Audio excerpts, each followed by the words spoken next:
আল্লাহর কাছে চাওয়ার বিভিন্ন পদ্ধতি আছে। আল্লাহ কোরআনে শিখিয়েছেন ইস্তাঈনু বিস-সাবরি ওয়াস-সালাহ, আল্লাহর কাছে চাইতে হয় সবর এবং নামাজের মাধ্যমে। খুব মজার জিনিস, কিন্তু আমাদের দেশে যারা বেনামাজি তাদের কোনো সবর নেই। মুরগির অসুখ হলেও পেশাবের কাছে ওঠে। আসলে বাস্তব, নামাজ পড়লে মানুষের মনে সবর আসে, আল্লাহর উপর ভরসাটা আসে। এই জন্য আমি আপনাদের মাঝে মাঝে বলি যে বেনামাজি মুসলমান বাংলাদেশে বেশি থাকলে আমাদের হুজুরদের কিন্তু লাভ। বেনামাজির মুরগির অসুখ হোক, আর ছাগলের অসুখ হোক, আর ছেলের অসুখ হোক, আর স্বামীর অসুখ হোক, আর বোর অসুখ হোক, টাকা নিয়ে আমাকে কাজ ধরি, তাহলে আমরা ভাগে বেশি পাই না। আর নামাজি বেশি হলে কিন্তু আমাদের লস। নামাজিরা অত হাতিয়া দেয় না, দেয় তো মহব্বতে 10 টাকা দেয়, কিন্তু বিপদের হলো 2000 টাকা, আর মহব্বতের হলো 10 টাকা, পার্থক্য আছে না? তো এই জন্য আল্লাহ রাসূল আল্লাহ তাআলা কি বলছেন, ইস্তাঈনু বিস-সাবরি ওয়াস-সালাহ, বিপদে আপদে যদি সাহায্য চাইতে সবর করো, আল্লাহর ভরসা রাখো, নামাজে দাও, নামাজের সেজদায় দোয়া করো, আল্লাহ বিপদ কাটিয়ে দেবে। বিপদ কাটানোর জন্য অনেক রকমের ইবাদত আছে, সব আজকে বলতে পারবো না। আল্লাহ রাসূল সাল্লাল্লাহু আলাইহি ওয়াসাল্লাম এই হাদিসে আরও কিছু কথা বললেন। এটা শেষ করে আমরা কিছু বিষয়, যে আমলগুলো করলে বিপদ কাটে, যেগুলো করলে আল্লাহর বরকত পাওয়া যায়, কিছু বলার চেষ্টা করব। আল্লাহ তাআলা তৌফিক দান করুন, আমিন। রাসূলুল্লাহ কি বলছেন, ওয়ালাম আন্নাল উম্মাতা লাউ ইজতামাআত আলা আইয়ানফাউকা বিশাইইন লাম ইয়ানফাউকা ইল্লা বিশাইইন ক্বাদ কাতাবাহু আল্লাহু লাক।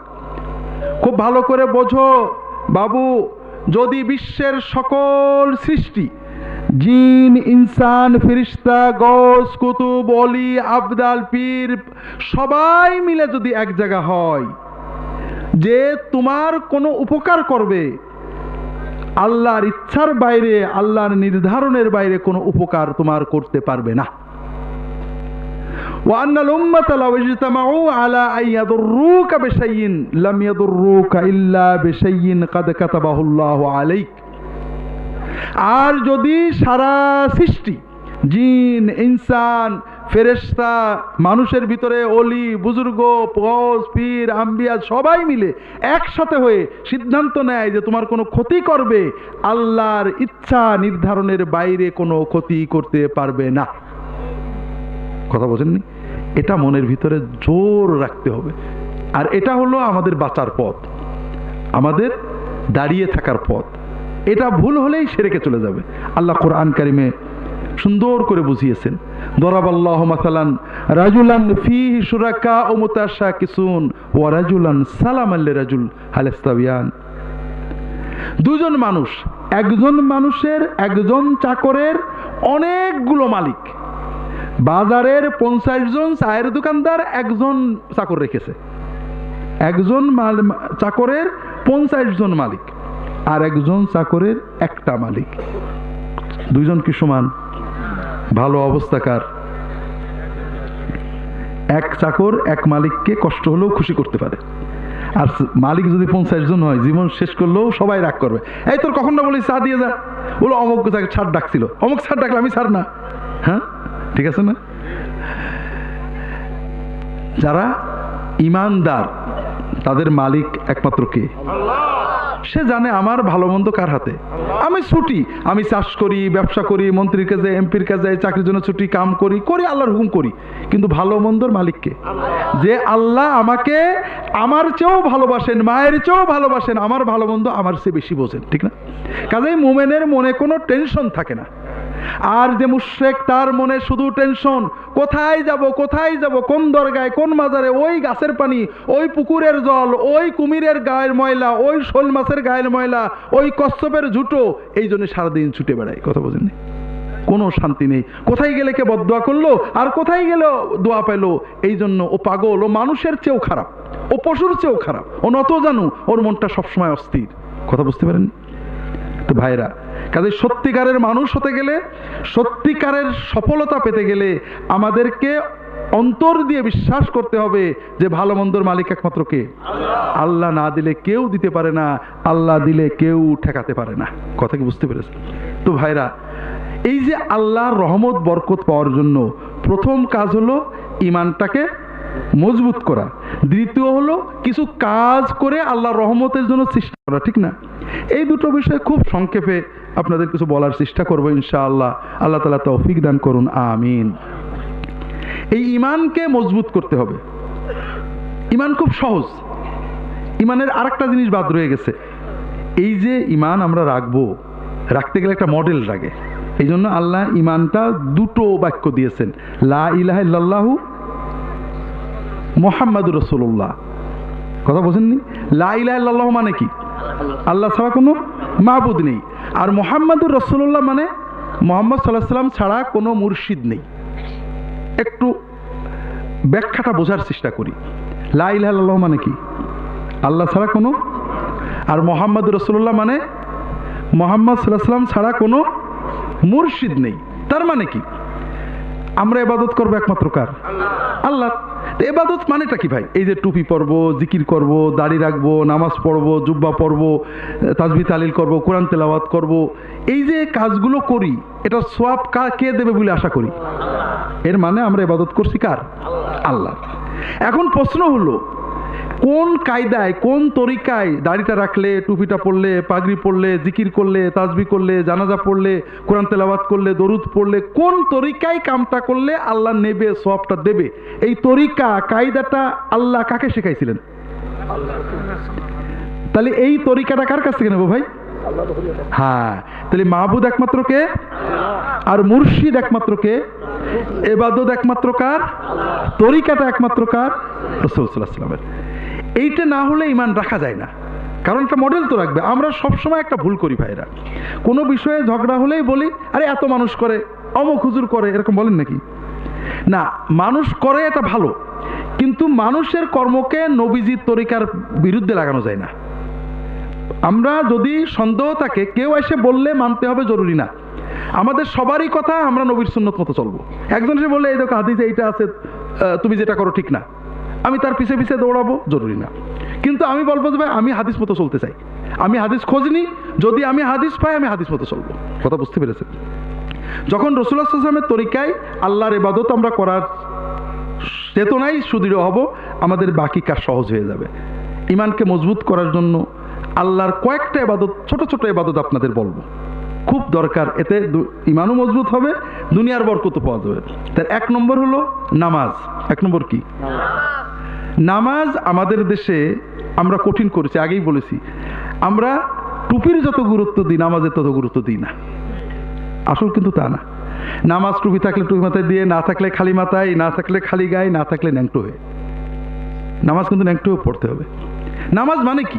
আল্লাহর দরবারে বান্দা হাজিরা দেবে, যতটুকু পারে ততটুকু দেবে, এতেই 16 আনা সওয়াব পেয়ে যাবে। আর টুপি থাকলে টুপি মাথায় দিয়ে, টুপি থাকলে টুপি খুললে দোষ হয়, টুপি নেই টুপি ছাড়া পড়লেই আপনি পুরো সওয়াব পেয়ে যাবেন।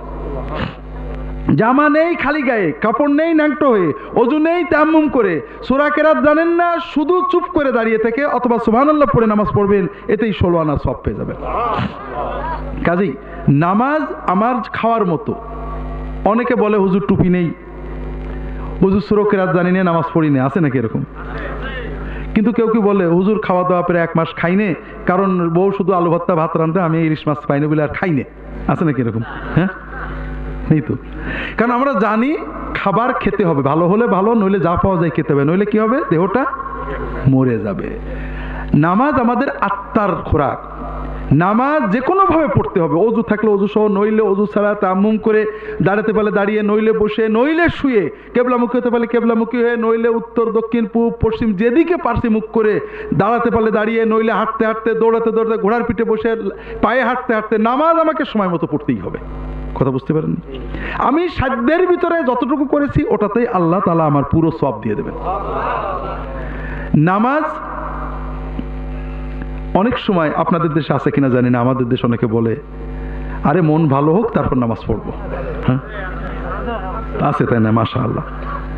তো ঠিক আছে, কেউ যদি বলে আগে সুস্থ হই তারপর খাওয়া দাওয়া করবো, আগে সুস্থ হয়ে যায় তারপর খাওয়া দাওয়া করবো, হ্যাঁ, খুব ভালো করে বোঝেন। যে ব্যক্তি বলে মন ভালো হলে নামাজ পড়বো, ওই ব্যক্তির দুটো সমস্যা আছে। একটা হলো যে নিজের ভালো বোঝে নাও, নামাজটা কি হুজুরদের জন্য না ওর নিজের জন্য? ও নিজে নামাজ পড়লে নিজে ফায়দা পাবে, নিজের উপকার হবে, নিজের কষ্ট চলে যাবে, নিজের বিপদ কেটে যাবে, কিন্তু ও বোকা বোঝে না। যেমন কারোর অসুখ হলে খাইতে চায় না, যাই খাই বমি আসে, বুঝেছেন, ওর অসুখ হয়ে গেছে। 2 নম্বর, অনেকে বলে যে নামাজের মতো নামাজ জীবনে একবার পড়লেও হয়। আপনাদের দিকে আছে নাকি? হ্যাঁ,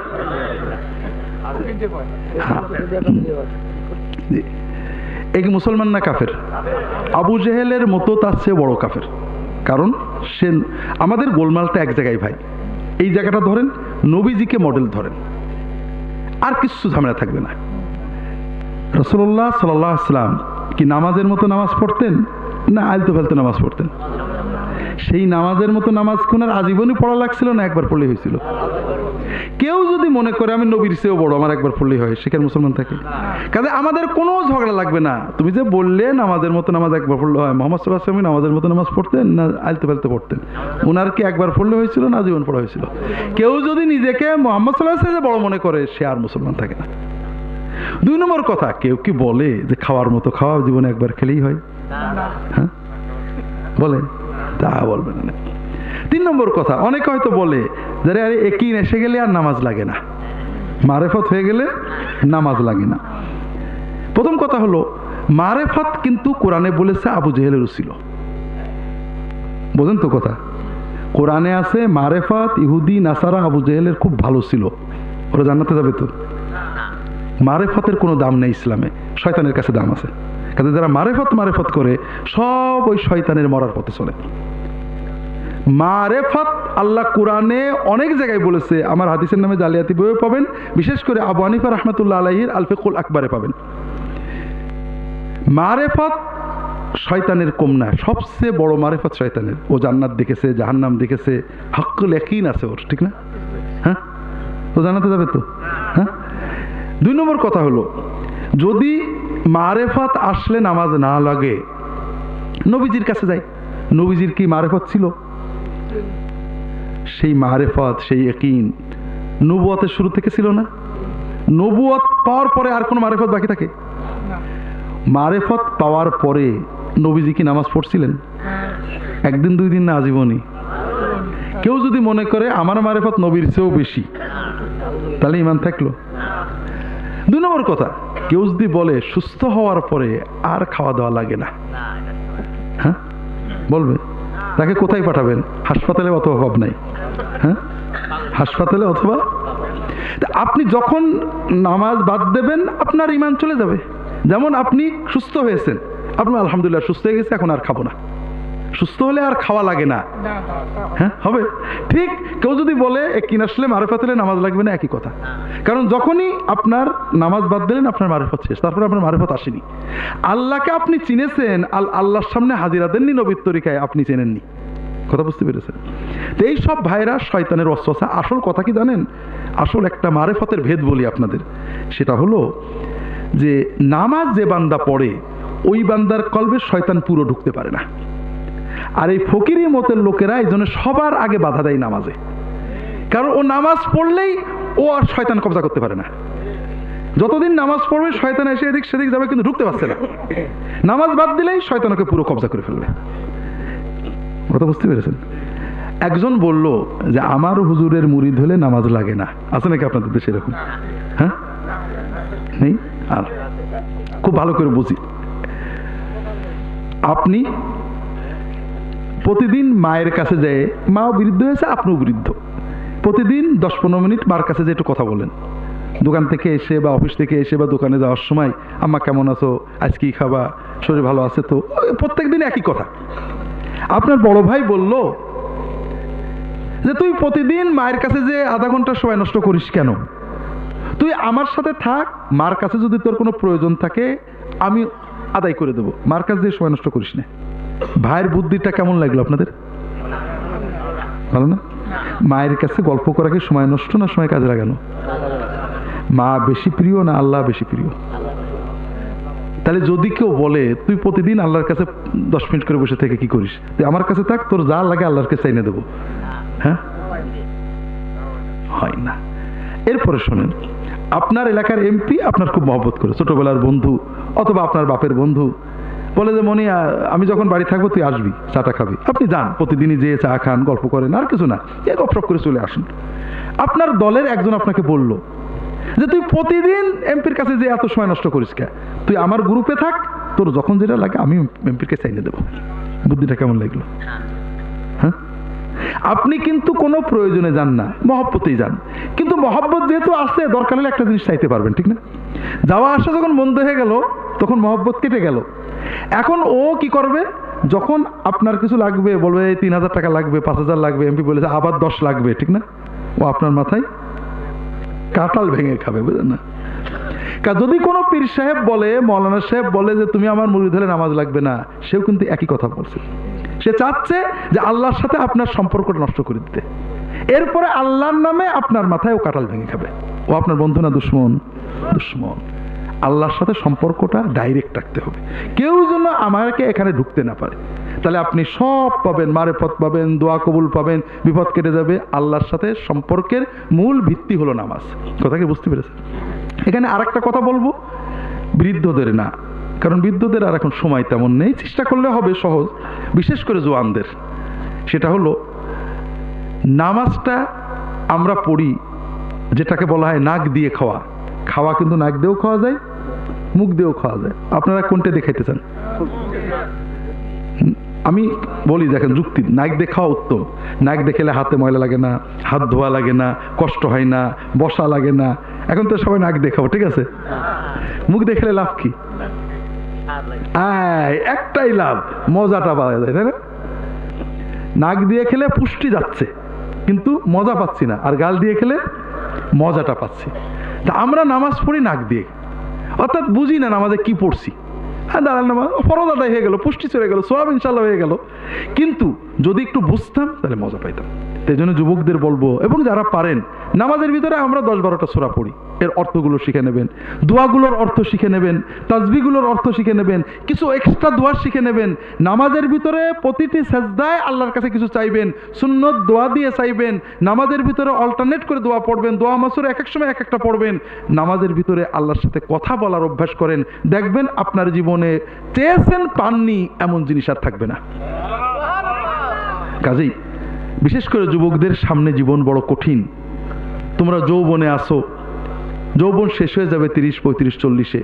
আমাদের সমাজের সরকার, রাজনীতিবিদ, বাণিজ্যিক কোম্পানি, টেলিভিশন, ক্রেতা বিক্রেতা সবাই চায় তোমাদের যৌবনকে পুঁজি করে তারা বড় হয়ে যাবে। তারা যৌবনকে মাতিয়ে দেয়, মাতাও মাতাও যৌবন, বন্ধু খোঁজো, বেশি কথা বলো, বেশি সিম কেনো, বেশি মোবাইলে টাকা দাও, বেশি জিনিস কেনো, এই সেই কথা। বুঝতে পারেন? কিন্তু জীবন কি যৌবনেই শেষ না তারপরও আছে? তারপরও আছে।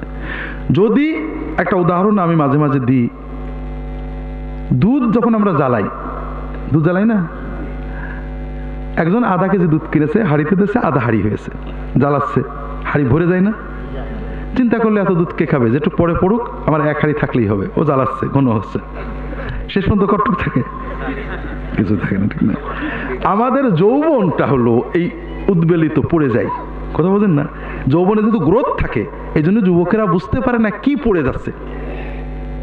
কিন্তু যখন যৌবন পার হয়ে 40, 45, 50-এ যাবে, তখন দেখবে অনেক কিছু হারিয়ে গেছে।